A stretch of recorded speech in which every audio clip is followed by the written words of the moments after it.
Çok kalabalık. Mersin olsun, Antalya olsun, Fethiye olsun, Marmaris olsun. Çok yoğunluklarımız var tatil bölgelerine.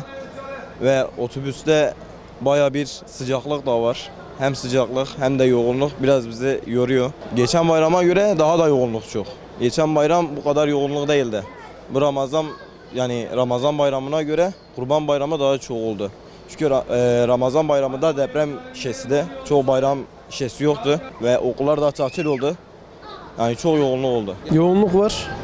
Yani hem de bayağı var. Yalnız gelen müşterilerimize diyoruz ki erkenden rezervasyon yapın çünkü yer yok. Araçlarda yerimiz yok. Dönüş biletlerini erkenden alsınlar.